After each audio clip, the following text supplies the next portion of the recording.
All right, let me set my screen up here so I can see what I'm doing and do the, okay, can everyone see my screen? Yes. Can everyone hear me okay?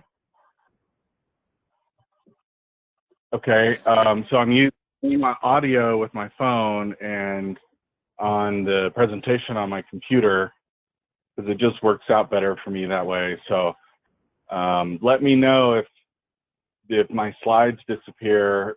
Sometimes the internet connection's not that great, but hey everyone, how are you doing? Congrats on wrapping up this year. When is the last day? Next week or something? Next Friday. Next Friday, okay. Well, you've made it this far. Some of you for a few years now. And so congrats, the numbers and the acres are looking really good. And thank you to Carrie for your help on all the monitoring and helping us to quality control the metrics and whatnot. So I built this presentation today and I had big hopes for it to find some old pictures and scan them in for you, but I did not, was not successful at doing that yesterday. So I'm just gonna, it was kind of weird putting this together. It's almost like a resume, but in a presentation mode, which is kind of interesting. And I'm very happy to share sort of my story with you. And I think I have a unique story. I definitely enjoyed, support from my parents in my journey, but also at times was on my own and had no clue what I wanted to do. But I had a lot of different influences in my life. And so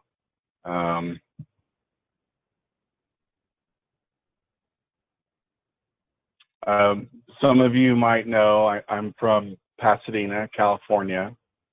The entire DeQuattro clan was there for several years, and many still are. I lived in Douglas, Arizona, which is in the very, very southeast corner of the state. It's on the border with Mexico. And my actual first job was at 5 years old. I had a paper route there, and I used to take the money I earned from that and not tell my parents, but ride my bike into Mexico and buy leather wallets and Mexican jumping beans and give them to my friends at school. And then I moved to Florence, Alabama. My mother remarried and my stepdad was the baseball coach at the University of North Alabama for 25 years, I think 25 years. My parents still live there. I lived there. That's where I sort of grew up in Florence. After high school, I could not get out of town fast enough. I did try to go to college, but I'll tell you about that in a minute. Went and lived at a couple ski resorts for a couple years because I just wasn't ready quite for college. And I found myself back in Pasadena in California for six years or so, and then back to Alabama and now to Mobile. So I'm a California Banyan at heart, and I've spent a lot of time in both places. In school, in high school, I was not a good student. I did the minimum to get by, basically, and to play sports. I could have done more, and when I did apply myself, I did well, but I wasn't really interested. I got hurt in high school. I got poked in the eye, in my left eye, in a football accident when I was a sophomore. And I lost sight in my left eye. And I'm pretty sure that changed my future, because I was very focused on sports, particularly baseball. Since I grew up with a baseball coach, I was very good. So that I couldn't catch a ground ball or hit after that.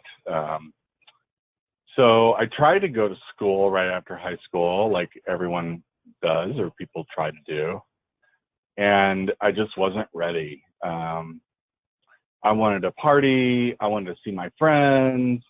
I didn't want to do homework. Me and my buddy had a house in Florence right by the college, and it was like a fun hangout. And I knew within the first week of enrolling that that it wasn't for me. And if I tried to do it, I would screw up. So I decided, I made a decision that a lot of people have struggles making, that it's just not the best thing for me right now.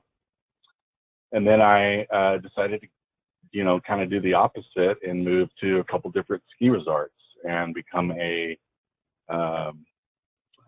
don't know. I don't know if you could call me a intermediate or semi-pro snowboarder, but I did have a sponsorship with Burton, and I was snowboarding every single day for about 2 seasons. And that was pretty awesome, except I was working at this restaurant at night, and I looked around and there was all these dudes like me, but 20 years older, and they never left. They did what I did, and then they just stayed with that. And I no offense to that, but I wanted something more, and that's when I knew I was ready to go to college. So I tried again at Auburn, and but as an older person by this point, I was 20. It's harder to get financial aid, and the way my parents claimed me, I did not qualify to get in. There's no way I could have afforded it. So I called my dad, who still lives in Los Angeles, and I said, "Dad, I want to go to college." And he's like, "Well, he, when my parents divorced, he wrote in the decree that he would pay for my college as long as we agreed upon the college. He didn't want me to go to Auburn because, well, honestly, he was terrified my whole life that I would become like a redneck. He told me that he's lived in Los Angeles his entire life. So, I was like, "Dad, there's rednecks everywhere. There's a lot of rednecks in California, actually. Probably worse rednecks." Anyway, so he said, "Okay, we'll come out here to California, and there's a coffee shop across the street from the apartment. There's a spare bedroom in the apartment, and we'll get you enrolled at Pasadena City College." And I felt kind of defeated at that point, but I wasn't going to say no. Every single person in my family has been to Pasadena City College at some point in their life. And so it's a good school. It's a big school. I picked up ping pong at school. I took ping pong for 2 years at 8 a.m. every day, and it got me to college every day. And that's what got me there every single day. And I didn't know what I wanted to do. You go to Los Angeles, you're like, "Oh, I'm going to be in the movies or something." And so I still had no idea what I wanted to do. So my declared major was communications. But I played football that year. I was a 21-year-old freshman college football player. and did really well, but got a 4.0 and realized, hey, I'm not going to have a career in football, but I'm starting to really get into, the learning and the hard work that comes along with it. Got into sciences there, and focused on geology, marine biology, and environmental toxicology. I became the Dana Club president, and that was the geology club, named after a geologist, Dana something, I don't remember. We had like 4 members, and when I started, and I basically just brought all my friends that like to go hiking and camping, and we made it into a 35-person club. And we had these amazing fundraisers where we would sell like rock jewelry and mineral jewelry, and we just ordered it wholesale and charged double for it. And we'd make $20,000, and that would pay for all of our camping and geology expeditions. So I went all over the western states for about 3 years, probably camping maybe 3 times a month minimum, hiking probably 3 or 4 times a week in the mountains or the desert or the beaches or wherever. Very science and exploration based, pushing the limits and where you can go and where trails go. It's really beautiful out there. There's a lot to see. It allowed me to hike inside the crater of Mount St. Helens. You had to have a permit to do that, and we had 17 people from the Dana Club hike into the crater. We took a 8-day trip from LA to Washington, and it cost each person $75 because of the money that we raised. And so, and then, right before we climbed Mount St. Helens, I spent the entire summer in Baja, Mexico, at a sea turtle research station. And that's sort of when I had a moment that really inspired me to shift from purely sciences to people. And, I was so focused on science that I began to resent people and their impact. And I didn't like the way that made me feel. But I had an inspirational moment, which I'll tell you about in a few minutes. But I ended up getting my degree, a 2-year degree in 3.5 years. I just loved that school so much. And it allowed me to do so many amazing, cool things for basically no money. That's when college was cheap. It was $12 an hour, or $12 a credit. Prices have gone up, but that's when college was really affordable. After Pasadena, I transferred to UC Santa Cruz, which was an incredible place. I lived in the Redwoods at an old vineyard house that me and 6 other people rented, 6 other students, and basically lived in Xanadu, and which is kind of like paradise. And I finished up my degree there, and I kind of went the other way and started focusing on social justice, environmental justice, and water usage rights. And all that is because of the inspirational moment that I had in Baja. And so I always say this about people, there's a few things in your life, few moments, a few experiences that really inspire you. And if you ask people at the Nature Conservancy what inspires them, which is actually a really good sort of networking question that you can ask people that is odd and takes people off guard. What is it? What inspired you to do what you do? People in the environmental world don't do it to get rich.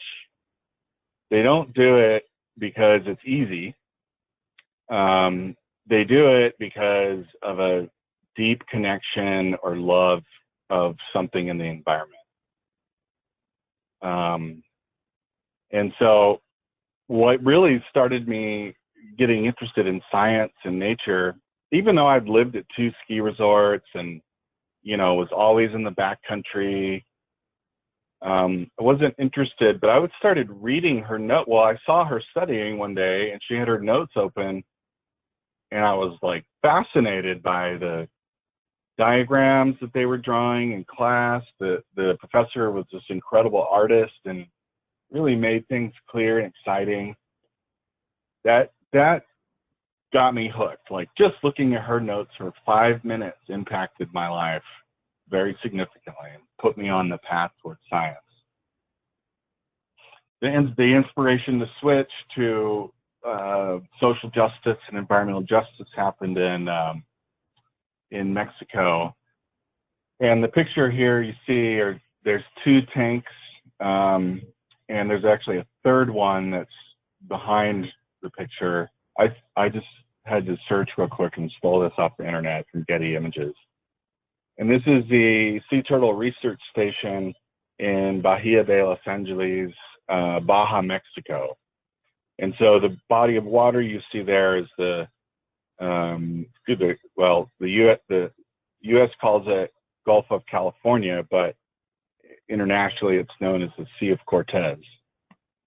If you've ever read any John Steinbeck, there's the log from the Sea of Cortez, which is an incredible book about a trip that they took sampling animals around Baja, and we followed their path on one of our trips.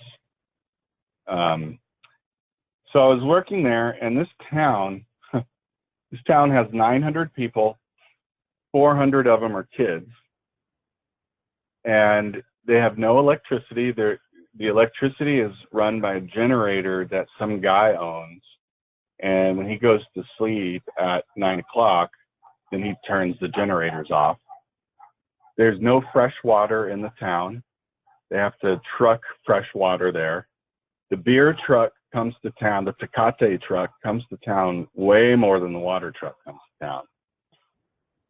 And their only industry is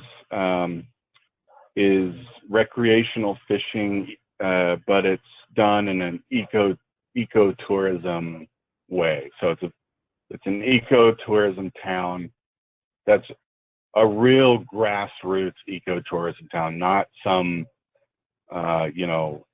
American rich Californian going down and creating something. This is a town where people from Japan and Russia come to and have the locals take them fishing. They go out on the locals' fishing boats. And while I was there, I cared for 13 sea turtles in these tanks. I was in charge of the tanks, and I had to learn how to run a diesel engine and repair a diesel engine because we pumped in fresh water each day, cleaned the turtles each day, fed them.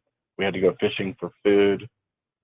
And then we would go up to the locals' fish cleaning table at the end of the day. And that's where we get a lot of food for the turtles, the scraps from them cleaning the fish. And it was me and my girlfriend, and she spoke fluent Spanish, and I understood and can speak a little bit of Spanish, enough to get by, enough so they say good try, but they still make fun of me. And so we became friends with the local fishermen, and the guy who ran the Sea Turtle Research Station, he was sort of the unofficial mayor of the town. They did have an official mayor, but he was given special funds from a nonprofit to help coordinate sustainability efforts in their town. And so we all became friends. I lived there for 3 months, and towards the end of my stay, three bankers came to town, and they wanted to talk to the elders about putting in a cruise terminal here at this place.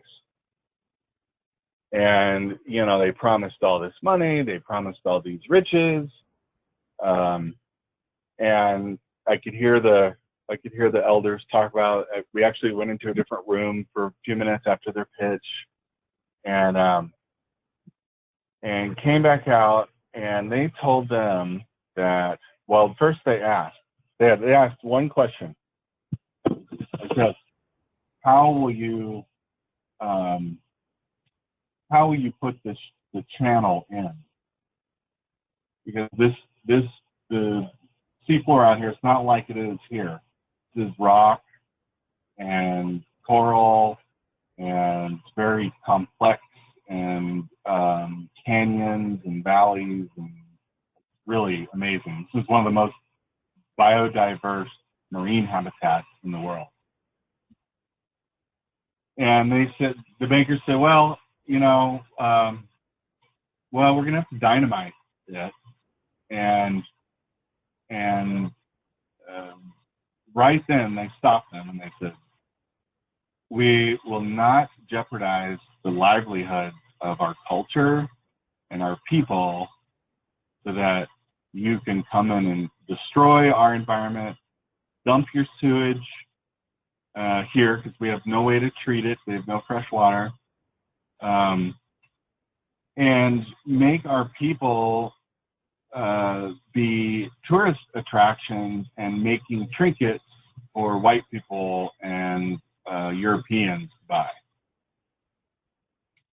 And they would not let the bankers speak again. They were very kind, but they asked them very curtly and politely to leave. And they left. They were gone. And so that moment, that was just like a 20-minute, 30-minute conversation. That moment inspired me to realize that there is so much marginalization of people out there, and that inspires me to make change, to fight and work as hard as I can to make change. And a lot of that marginalization comes through environmental disproportionate impacts of pollution and flooding and other environmental stressors on people of color and people of low economic status. And furthermore, the environmentalists, the environmental movement, was such a privileged, white, exclusive effort, and that is stupid. That just really frustrated me, these things together. And so that is why I decided to shift my focus to social justice at UC Santa Cruz. So that just totally inspired me. And then when I was at UC Santa Cruz, guess what we were studying? Our books were Dumping in Dixie, Southern Smothering. I can't remember all the books, but all about cultural and environmental degradation and basically environmental racism is what it came down to. And I felt that way, very fired up that way during college too, definitely. So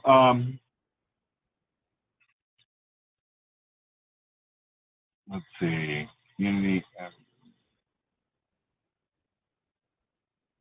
And so I put this job history at the end. I think I didn't realize that I didn't have like a shorter job history for you guys.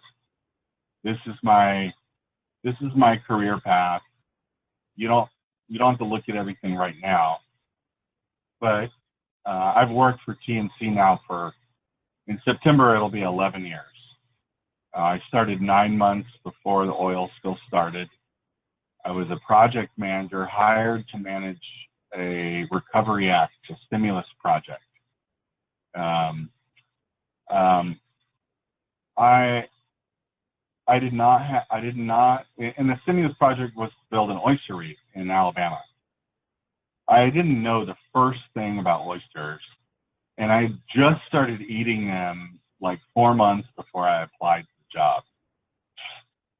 But, actually I didn't apply for a job. I was working at this environmental consulting firm in Birmingham. I felt like I was working for the bad guy because I was doing all these permittings and inspections and plans for large developments and industrial factories and hazardous waste sites, and I was a hazardous waste broker. So I justified that by making sure my clients followed the rules and did things right. But I couldn't take it anymore. I wanted to move to the coast. This was in Birmingham. I wanted to move to the coast. So I sent my resume and cover letter to 25 organizations and companies that I wanted to work for. I did not look and see if anybody was hiring. When was this? 2009. And the Nature Conservancy was number one on my list, and they didn't have any jobs open or posted, but they were the first and only ones to call me back, and they called me back as soon as they got my letter because they really liked my resume and my experience working with large contractors and engineering firms and big permits and big construction projects and my science background, because the project I was going to build it's a construction project. It was a 1.5 mile long oyster reef, which takes barges and track hose and tugboats and permits and all that stuff. They hadn't even posted that job yet when they got my resume. They were just about to post it. And so this is the first time I got to really utilize my interview training skills that I learned when I worked for REI.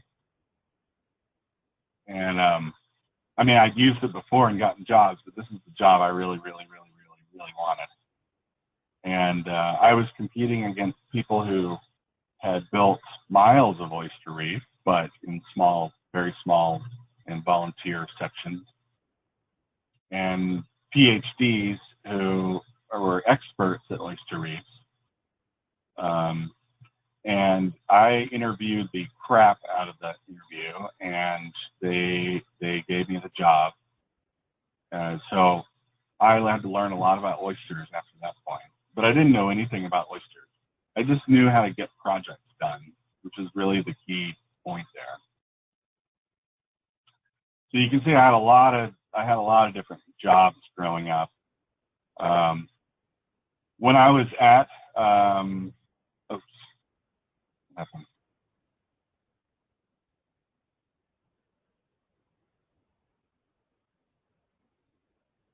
I realized that this age 27 to 28, customer service lead, map and compass, GPS trainer, that was at REI, and I didn't put REI there. But they hired me to open a new store in New Jersey, and they were going to pay me, and this is like right across the street from Princeton.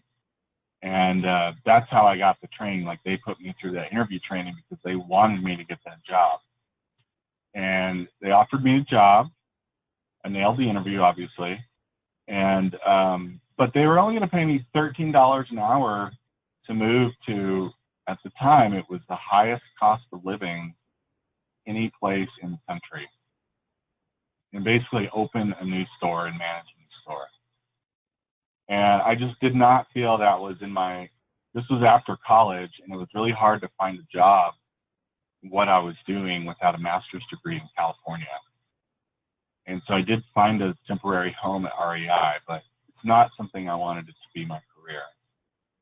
I wanted to move back to Alabama, where I knew I could use my degree, because there's a shortage of people in Alabama with environmental studies degrees.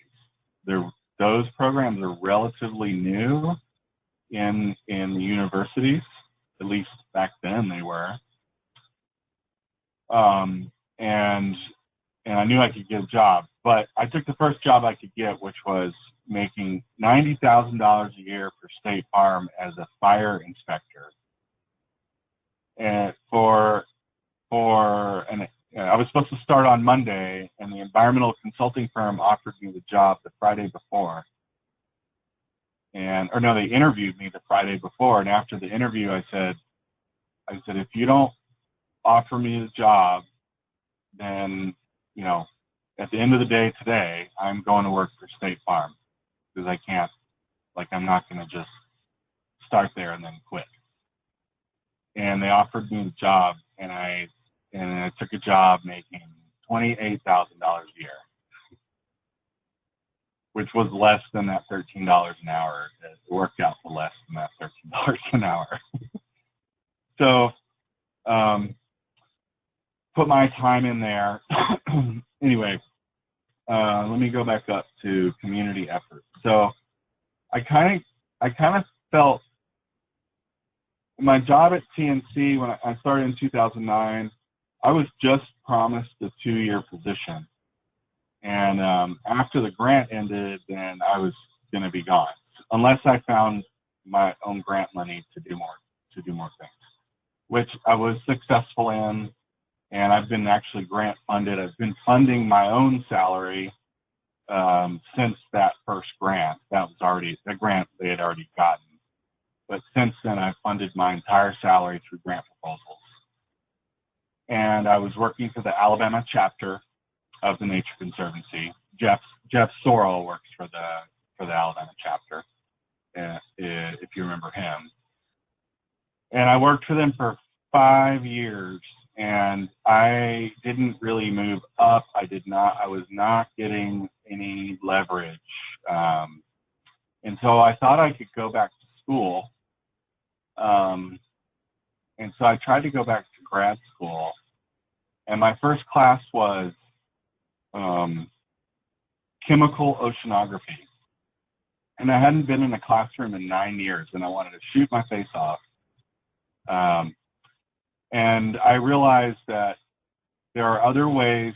So this is really an important part to the shift that I made in my life, and that opened up other possibilities to get ahead in life.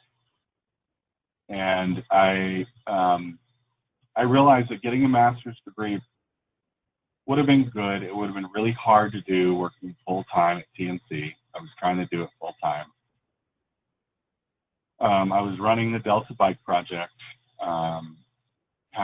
It was just the very beginning, and realized that I am a much better connection maker and leader and facilitator of progress than I am a person with expert knowledge of things. I've never been good at memorizing things or remembering, scientific names.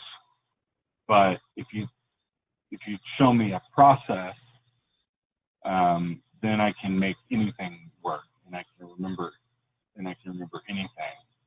And so that's when I decided to go and apply for Leadership Mobile in 2014.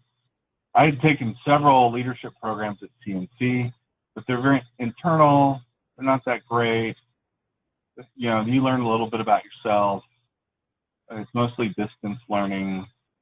And, tried to go back in 2013, 2014, Leadership Mobile. Leadership Mobile is where I learned how to collaborate, really, really learned how to collaborate with people in programs and leverage all the things that I've been involved in, all the stuff with the Delta Bike Project, all the stuff with the Nature Conservancy, all the experience I have with pollution and cleaning up oil spills way before the oil spill. But I've been able to mesh those things into a really strong network of professionals that has really increased my profile much faster and further than if I would have gotten a master's degree. And so, you know, one thing that that is sort of typical of me, a pro and a con, is I'm an idea person, and I know how to make connections and make different things work together and leverage each other. I'm not good on the like on finishing it out. Like, I want to start something and then go on to the next, the next thing. So I learned those things about myself, and I've been able to use that knowledge to really be a more well-rounded person in what I do. I'll show you my mantras in a minute. But one thing that really helped me is doing the Delta Bike Project in July 2011. I didn't know anything about bicycles other than I liked to ride them, and I was a decent rider for all my life. My neighbors took my training wheels off on my 3rd birthday party in California and pushed me down the street, and I kept going.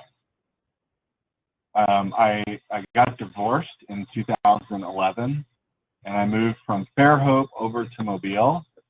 And, you know, Fairhope is a place that, comparative to places around it, doesn't have any problems. Very few problems. And it's not very diverse. I moved into Midtown Mobile and instantly fell in love with that urban feel. And, you know, I've lived in a lot of places in the country. Mobile is the most integrated place that I've ever been. It may not feel like that to people that are locals, but in most other cities, it's so separate, so segregated on ethnic and socio-economic boundaries. Mobile's not like it. I mean, yes, Mobile has major problems, but it's way more integrated, and I really like that. But I also noticed struggles. And so I started the Delta Bike Project in order to teach homeless people and people that did not have the means for transportation to work on their own bikes. I had to learn how to repair bikes from YouTube, at least at first, and then I had I made friends who are mechanics, and really learned a lot from that. But I worked at that about 35 to 40 hours a week for 7 years. And that was all volunteer work. That was while I was working at the Nature Conservancy. I gave it up for Gulf Corps because Gulf Corps is a really big program and required a lot more attention.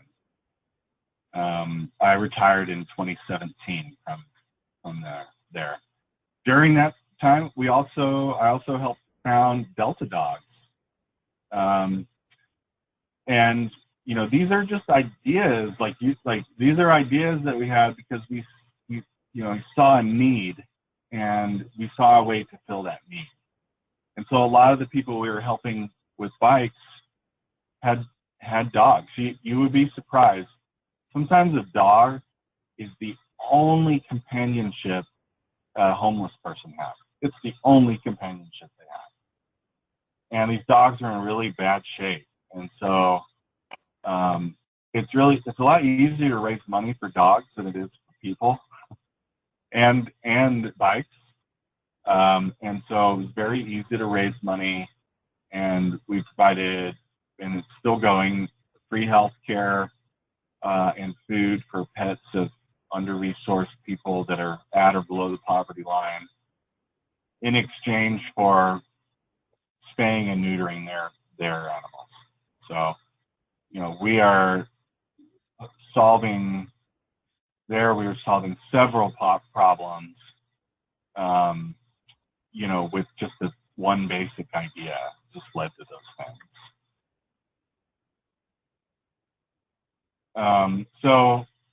So these are my mantras.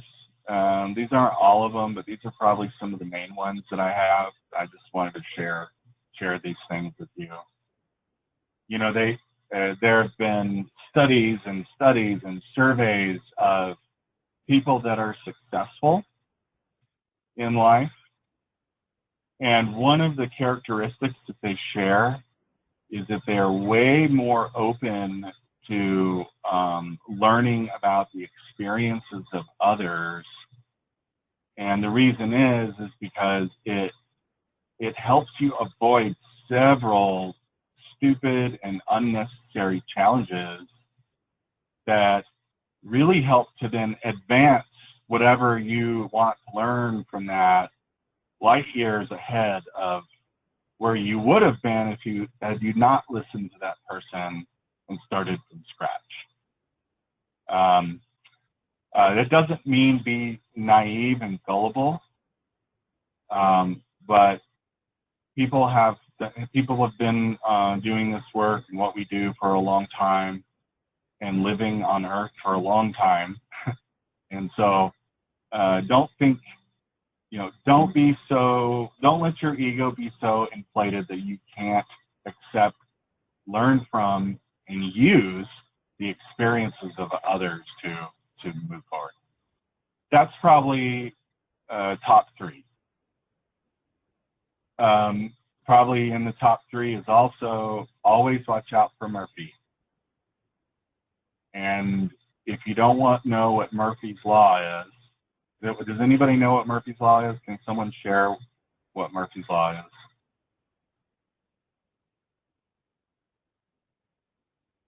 Don't Google it. Isn't that like if you don't like prepare for something, then like it happens? So like if you don't put enough gas like in the gas tank, then you run out of gas. It's kind of the idea. That's a decent explanation. The easiest one is if something bad can happen, it will happen.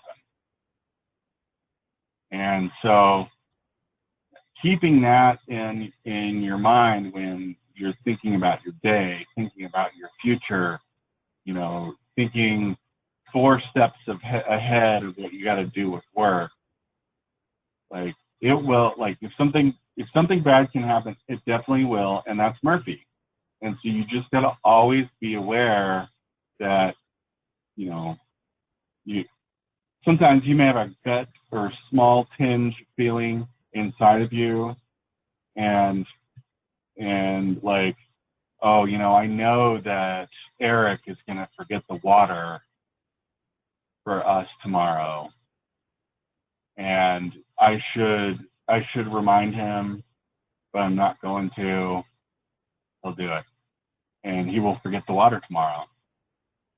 And it's just a weird thing, and that thought you may have maybe like a millisecond long, but you have to learn to listen to that voice. Okay. I get paid, and people like me as a project manager because I'm a worrier, and I try to really predict what can go wrong way before it goes wrong, and try to actually fix it so it does not happen. Okay. And then, you know, being born in Southern California, I think exposed me to, and my parents were also from the West. You know, racism was not something that was as apparent there as a kid. But I tell you what, the day I moved to Alabama and heard the N-word for the first time really, really shocked me as a 7-year-old. And I didn't understand what it was. But I had friends and neighbors and people that I grew up with that, had a very unfortunately racist upbringing from their parents and from that old and it's always been an issue for me, and it's always been something I've fought for, and my white friends have looked at me really weird and distrusting for. But when that happened to me in Mexico, when I witnessed that thing, that sort of brought it all together to me that I have to make extra effort in everything I do, especially for people of color and African descent, because they have you have it the hardest of everyone. I can't even begin to understand, and I'm not trying to understand because it's not really for me to understand. I think it's just me. It's important for me to be an advocate and to work towards equity, and that is part of the reason Gulf Corps is Gulf Corps. And so Gulf Corps is sort of a one small step that I am making towards towards a better, equitable existence for all people, without regard to anything. And to me, the environmental field should be as diverse as our population is. And it's not anywhere close. And so it excites me to see the diversity of our crews. And, that's something that continues to inspire me. I should add to that slide, inspiration is now Gulf Corps, because it is now leading to maybe multi-billion-dollar efforts with a new stimulus project, a new Recovery Act project, which is why I got hired at TNT in the first place. So it's all circular, it's all coming back around, and I'll get to loop Gulf Corps into that next time. The bills that I've seen that have been introduced have almost exact language from Gulf Corps documents, and so I was very happy to see that. So that's, I don't know how long I've been rambling on. No, you're good. You're perfect. 149. We've got like 10 minutes left for questions, so I think that's a Okay. perfect time. That's probably longer than I wanted to talk about myself. I don't like talking about myself, but I do see that there are some questions that I missed. I saw the chat numbers going up and up and up, but I get distracted, so I didn't look at them. Yeah, we have one of our leaders, Matthew. I think it's your day. He's kind of going to pick through the question box, and so if you want to go through that, Matt. Yeah, we do have some questions, and we have a few about like career advice. So I think Eric had a good question about career advice, and then Ashley had a pretty good one too. So if Eric, you want to go first? I saw Eric hopping in and out. He might not be on actually. Oh no, go ahead, Eric. I see his question in here. Is that the one you're going to ask, Eric?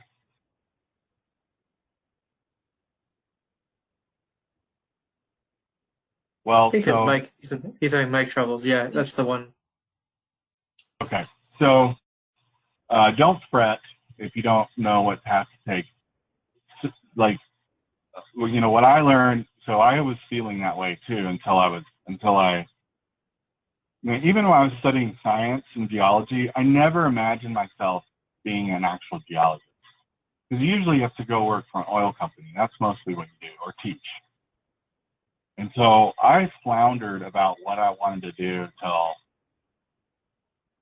2000. Let's see, how old was I? 24, probably 24. like I started getting some direction in what I wanted to do when I was 21. I know I wanted to work outdoors, and I wanted to work in nature.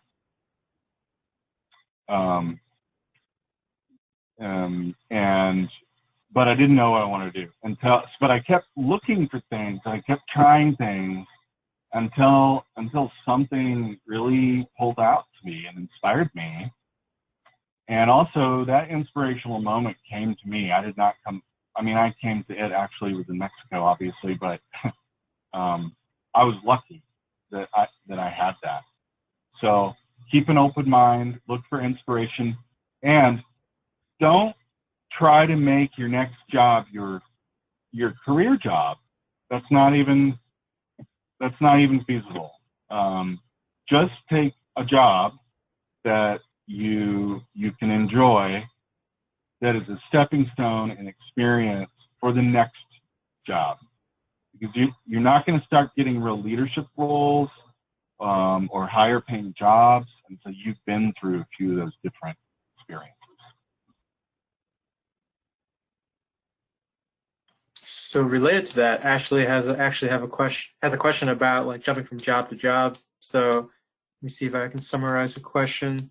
She's asking, do you think moving from job to job like every year or every few months could negatively affect your image to potential employers, or do you think it's more positive these days to do that kind of thing?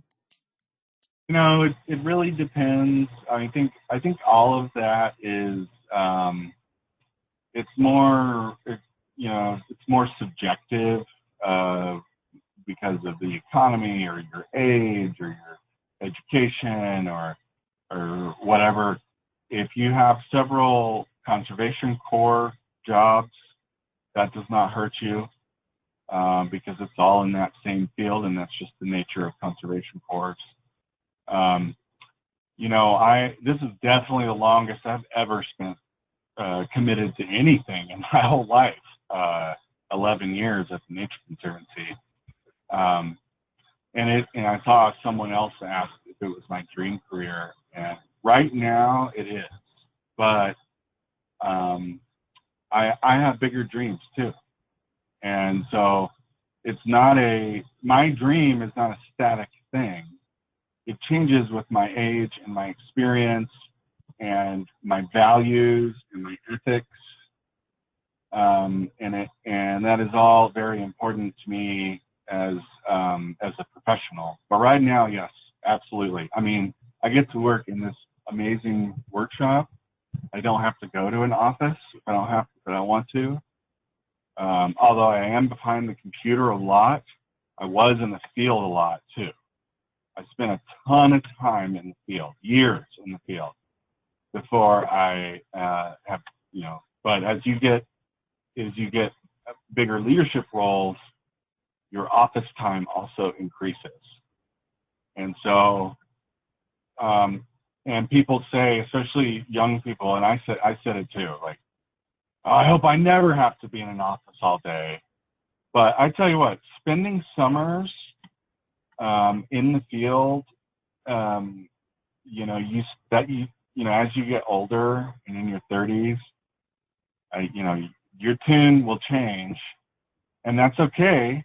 I've created this job for myself, and I get to go out in the field whenever I want, and so I don't feel like I'm missing that part of it.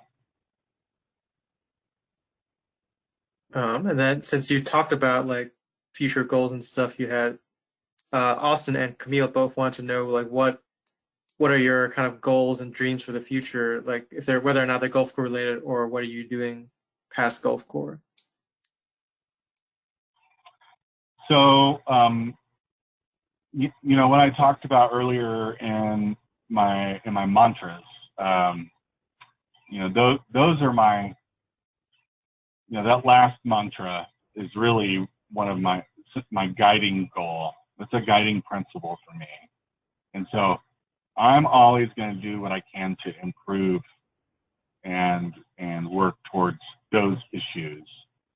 The environmental field, and this isn't a knock on the Nature Conservancy. I love the Nature Conservancy so much. But we've left people out of the equation for way too long. our own company has. I got a request this morning from our new CEO, Jennifer Morris, and she wants more information on the Gulf Corps program. And I'm like, our CEO asked for that? I've only met our CEO, the former CEO, once, and then Sally Jewell, who was our interim CEO, I met her, but she was my boss at REI when I worked at REI. So the bigger ultimate goals are, let's move the needle on conservation. Let's really, start to repair our watersheds and improve water quality. Let's make sure communities that are under-resourced and have low wealth and are typically marginalized not only have a voice, but are actually doing the work and eventually becoming in leadership positions with the agencies and organizations that then directs that work. My hope is that every one of you, I know some of y'all have already left for career positions, and that's all part of my plan, is getting Gulf Corps people in there, and then, hey, you're going to remember Gulf Corps. And any project partner I've ever talked to that was part of Conservation Corps, that's the first thing they tell me. The very first thing they tell me. So I am trying to pass on my ethic and principles and goals through the Gulf Corps program to you that will then exponentially impact everything else. So that's what I'm going to do. Maybe we can do a nationwide version of this. I'll tell you what, I know we're over time, if this stimulus thing comes out, you all and the other people that have graduated Gulf Corps and have been through this, you are on deck for leadership positions in a national, regional, massive, multi-billion-dollar potential program, way bigger than the oil spill. I mean, you could stay here and work on the oil spill for 20 years if you want to, and still make a really awesome career out of it. But there's going to be other things coming up that you all have some of the best experience in doing. And SCA at the Joe level, at the Joe Gershon level, is working really hard in Congress to make sure that you have those opportunities.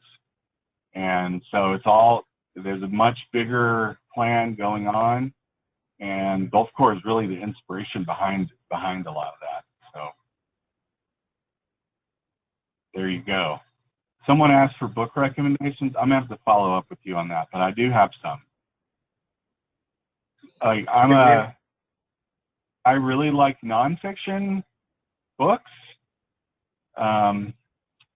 but am also guilty of like crime novels, fiction novels. I like adventure stuff sometimes. And then I love reading about true crime and podcasts. I'm a big podcaster. So I'm going to give some podcast suggestions and a couple book suggestions for